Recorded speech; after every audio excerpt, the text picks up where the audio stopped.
বন্ধুরা, তো আজকে আমি চলে এসেছি একদম শুনশান একটা রাস্তা। তুমি যাও, আমি যাচ্ছি। যাও। শুনশান একটা রাস্তায় চলে এসেছি। মানে আজকে অনেক কাজ করছি ভাই, বলার মতন না। এই যে দেখো না, এখনও কাজ অনেক পেন্ডিং আছে। এটা হচ্ছে আমাদের ইঞ্জিনিয়ারিং কলেজ, আমার বাড়ির থেকে খুবই কাছে। এখানে এসছি মেনলি আমাদের কলেজের ভিতরেই পোস্ট অফিস, তারপরে SBI ব্যাংক, তো সব কিছুই আছে। তো আমি এসেছি আর কি, প্রথমে গেছিলাম 10তলা হাসপাতালে, ওখান থেকে আসলাম এখানে ব্যাংকে। তো ব্যাংকে যে আমাদের যে মানে মেন যে মানে কি বলবো, বড় যেটা আর কি, তো সেখানটায় প্রথমে এসেছি। ওখানে এসে আমার KYC আপডেট করলাম। তো ওখানে আর কি শুনলাম যে একটু গন্ডগোল আছে, যেহেতু আমার ভোটের ফটোর নাম মানে নাম বলতে টাইটেল চেঞ্জ করা হয়েছে আর গার্জিয়ান নেম চেঞ্জ করা হয়েছে। তো অনেক দিন আগেই করা হয়েছে, 2 বছর 3 বছর আগে করা হয়েছে। তো সেটা দিয়ে আমি এতদিন কাজ করতাম না, আমি তো পুরানটা দিয়েই কাজ করতাম। তো আমি এখন রিসেন্টলি ওটা দিয়েই কাজ করছি। তো ওটা আর হচ্ছে আমার হচ্ছে মানে কি বলবো, প্যান কার্ডের দু রকম আছে। প্যান কার্ডটা যেহেতু আমার বাবার বাড়ির ডকুমেন্ট দিয়েই সব কিছু বাবার নাম দিয়ে করা আছে, তো এই দুটোর জন্য একটু মিসম্যাচ হয়েছে। তো বললো যে কোনো একটা এখন ঠিক করাতে হবে।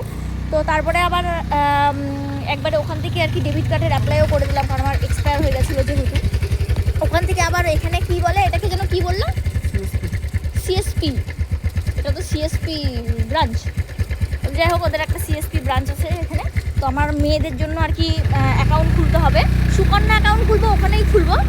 আর CSP যেটা আর কি বলেছিল, আমার যেহেতু বড় মেয়ে হচ্ছে স্পেশাল চাইল্ড, তো ওর হ্যান্ডিক্যাপ যেটা আর কি প্রতিবন্ধী ভাতা দেয়, তো ওটা তো এখনো কিছু করা হয়নি।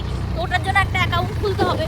তো সেই জন্য আর কি এখানে পাঠিয়েছিল। তো এখানে বললো 10 বছরের নিচে আর কি হয় না। তো এখন আমরা আবার ওই হোম ব্রাঞ্চে যাচ্ছি, ওখান থেকে গিয়ে দেখি কি হয়। তো আমাদেরকে বলেছিল এমনিতে ওয়েট করতে, কারণ যে আর কি সুকন্যা অ্যাকাউন্ট খুলবে সে লাঞ্চে গেছিলো। তো হয়তো বা এতক্ষণে লাঞ্চের থেকে চলেও এসছে।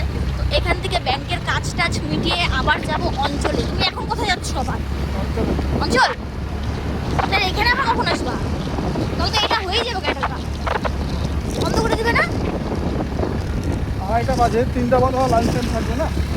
ও আচ্ছা, তো ঠিক আছে, আগে যাই তাহলে অঞ্চলের কাজগুলো করে আসি, তারপরে আবার এখানে আসবো।